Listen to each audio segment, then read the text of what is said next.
الحمد لله نحمده ونستعينه ونستغفره ونؤمن به ونتوكل عليه ونعوذ بالله من شرور أنفسنا ومن سيئات أعمالنا من يهده الله فلا مضل له ومن يضلله فلا هادي له ونشهد أن لا إله إلا الله وحده لا شريك له ونشهد أن سيدنا وسندنا ونبينا وحبيبنا ومولانا محمدا عبده ورسوله أما بعد فأعوذ بالله من الشيطان الرجيم بسم الله الرحمن الرحيم وذروا ظاهر الإثم وباطنه صدق الله العظيم اللهم صل على سيدنا محمد وعلى آل سيدنا محمد وبارك وسلم۔ حق تعالی جل شانہ نے اس روئے زمین پر ایک محدود وقت لے کر مجھے اور آپ کو اس دنیا میں بھیجا ہے۔ دنیا میں آنے والا ہر انسان چاہے وہ مالدار ہو، غریب ہو، خوبصورت ہو، گاؤں کا رہنے والا ہو یا شہر کا رہنے والا ہو،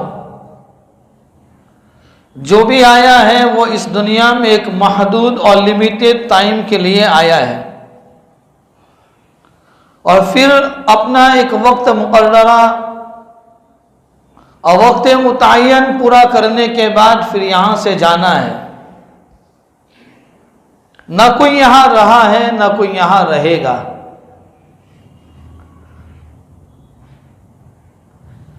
اس لیے قرآن کریم کی اس آیت مبارکہ میں حق تعالیٰ فرماتے ہیں کہ تم چھوڑ دو وہ گناہ جو تم ظاہر میں یعنی لوگوں کے سامنے کھلم کھلا کرتے ہو، اور ان گناہوں کو بھی چھوڑ دو جو تم چپکے سے ایکانت کی مجلس میں اپنی تنہائیوں میں کرتے ہو۔ یعنی ان گناہوں کو بھی چھوڑ دو جو تم ظاہر میں لوگوں کے سامنے، چاہے وہ کوئی بھی گناہ ہو، اور جو اپنے روم میں اپنے کمرے میں جہاں کوئی نہ ہو، جہاں آدمی اکیلا اور اس کے ساتھ اس کا دوست اور اس کا دشمن، بلکہ وہ اس کا دشمن موبائل کی شکل میں لے کر بیٹھ کر جہاں وہ اپنے آپ کو ایسا باغی اور نافرمان بناتا ہے، جہاں خدا کی اس نعمت کی اتنی ناشکری کرتا ہے کہ جہاں وہ خدا اور خدا کی دی ہوئی نعمتوں کو بھول جاتا ہے، اور موبائل کے ذریعے سے یا تنہائیوں میں کسی کے ساتھ بیٹھ کر کسی کے بارے میں برے پلاننگ بنانا، کسی کے بارے میں کسی کو بدنام اور سازش کرنا، کسی کو حیران اور پریشان کرنے کے پلاننگ رچنا،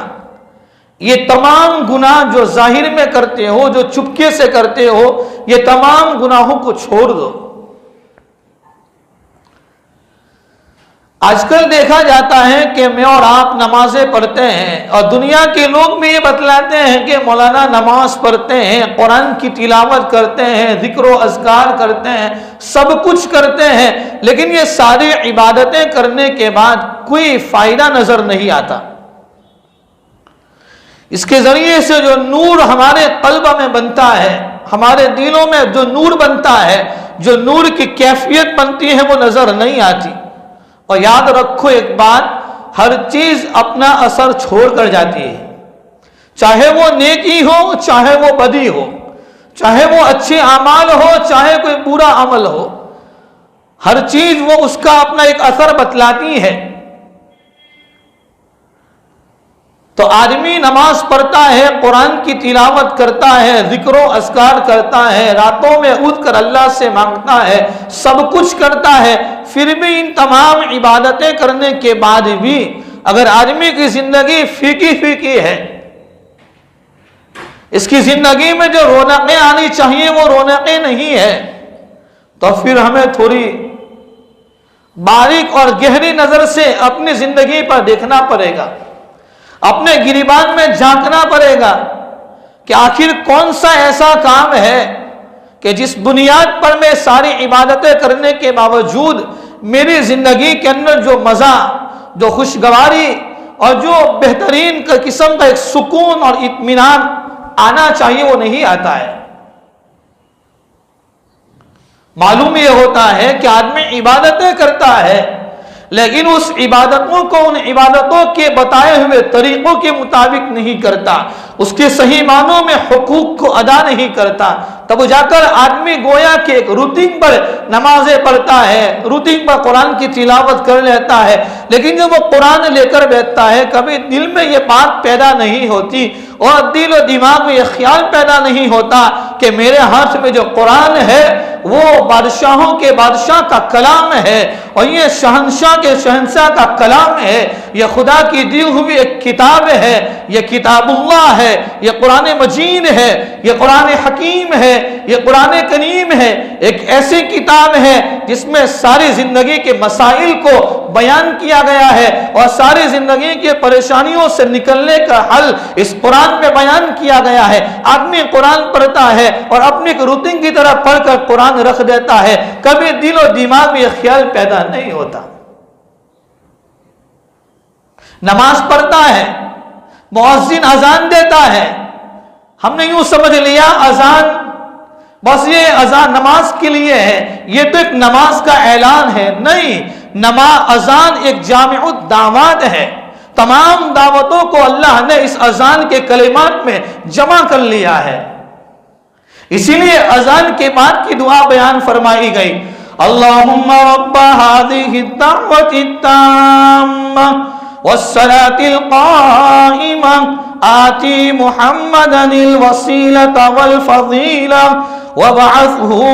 مقاما محمودا الذي وعدته انك لا تخلف الميعاد۔ یہ دعا حدیثوں میں بیان فرمائی گئی کہ جو آدمی اذان کے بعد یہ دعا پڑھنے کا اہتمام کرتا ہے اس کے اوپر جنت کے واجب ہونے کا فیصلہ ہے۔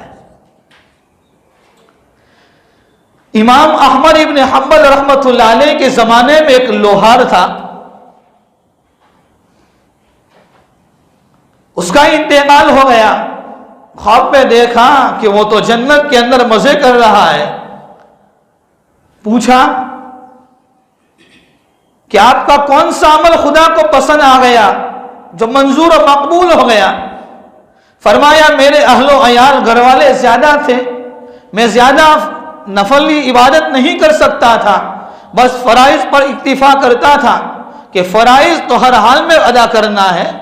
چاہے بیمار ہو چاہے تندرست ہو، اسی لیے ایک مسلمان کی یہ سوچ اور یہ فکر ہونی چاہیے کہ میری نماز قضا نہ ہو۔ خیر، اس نے خواب میں بتلایا کہ میرے اہل و عیال زیادہ تھے، میں نفلی عبادتیں زیادہ نہیں کر سکتا تھا، لیکن بات یہ ہے کہ جب مؤذن